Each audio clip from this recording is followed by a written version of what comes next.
to Okay. Ke'eaumoku and the Ala Moana area. You know, when we think about crime and areas that need attention, we often focus on downtown and Chinatown, but we've seen some pretty tough incidents Yeah. in that area.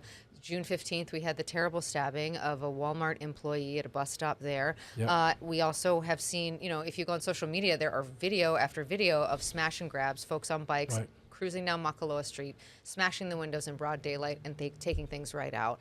What is the focus? What is the crime prevention that can be done in that area specifically? Well, my immediate reaction, you know, when the stabbing happened, they talked about suddenly it was a lot of exposure about, as you said, assault, smash and grab, and then hearing from some of the merchants who had their cars broken into, who had people come in and literally steal money out of their cash registers. One incident where they came in and terrorized patrons. I mean, just out of control stuff. I spoke with Chief Logan over a week ago on this. And so I've asked for not only increased police presence there, which he understood. We needed to respond with police presence on the street, visible, not just in cars, but also they have. Well, I don't know if I should say this, but I'll say it anyway because of what he told me. They've also have put in a number of plainclothes people because they feel that's the best opportunity, undercover, if you will. I'm hesitant to use the word undercover because I think it has under connotations, but certainly police officers not in uniform to give them the best opportunity to apprehend these people. Look, there's Ke'eaumoku Street. That area is very dense, both in population, just visitors, everything else, and that also is a hotbed, and we should jump all over that to not have that go on. So I'm counting on our police work to be highly effective there. That's the best I could do is talk to the chief and ask him, actually tell him that was the expectation. He was in agreement. And when it comes to these types of situations in the past, you know, we've saw the partnership that you've developed with the Honolulu Prosecutor's Office to start programs like Safe and Sound, the Weed and Seed that is in Chinatown. At what point do some of these areas fall into that category where you're going to need to look at a more comprehensive program when examining some of these crimes that are happening? Well, I think, look, we want to be, if there's anything, it's the number one priority. You know, I talk about the different priorities and what's more equal, if you will. Public safety obviously is, and so people we don't want anybody living in fear. That just kills the heart of a city.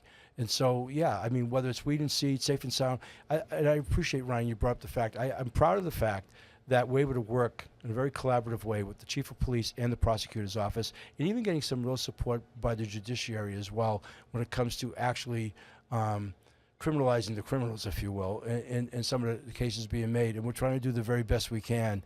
I have zero tolerance on this. And you know, at the same time, I'm frustrated that you have repeat offenders over and over again. And so we're just going to keep at it. And look, we're a big city with a lot going on. It's not an excuse for anything like that, but it means all the more to the extent that we don't allow it, I don't want to have it. So that's where we are on that. The City Council approved your budget Yep. with a large investment in public safety. Yes, we put a lot of money into our first responders in general. So Yes. I want to ask you specifically what kind of a difference you're hoping that makes, because when Chief Logan came in, you know, he made a commitment to hire more officers, and despite his best efforts, we are still at a large deficit when it comes to police officers. What kind of a difference do you think that this money can make? Well, look, I mean, it takes money, first of all, so you got to make sure the money's there, right? Because if you don't have the money there, it's easy to lay off. So we don't have the budget, we can't afford it. So we want to take that out of the conversation and make the challenge, how do we recruit and what do we do? Our last two recruiting classes, since we put in the $25,000 signing bonus, have had dramatic increases, okay? But we're also up against the fact that this year we'll probably lose some 60 to 70 officers retiring through retirement. And so, how do you get ahead of that curve? And so we've got to recruit very aggressively. And the signing bonuses are part of it. And there's just some other things that we're trying to do with the training classes and everything else. This is an ongoing challenge, but not just here in Honolulu. It's a national situation, and trying to stay in the pulse of that. Getting somebody to make a decision to go to work where they carry a gun in today's world is not the same as it was maybe even 25 years ago or 20 years ago. So we're doing everything we possibly can, recruiting in even younger levels into the high schools and doing whatever else we can appeal. But we're not going to make an excuse that there's no money. And we're not going to make an excuse we didn't have any incentive and signing bonuses. Plus, the job itself pays well. And and we're doing everything we can to retain our officers. And part of our budget that just got approved is $115 million in hazard pay, and so we're going to be this year, as part of probably a multi-year payout of what will be more than $115 million in dealing with our various departments. Paying those monies out too. So I think the job itself pays well. We've become competitive. We're doing what we can to recruit. I don't know what else I could tell you. Just we have a 400 short.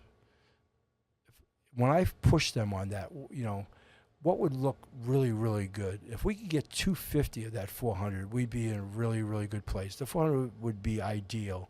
So we're trying to beat that number of retirements and get increased class sizes and do everything we possibly can against a very difficult labor market, and not the least of which is, out migration, younger people deciding to go and whatever else. And so this is a challenge. It really is. But we're not going to have money be an excuse.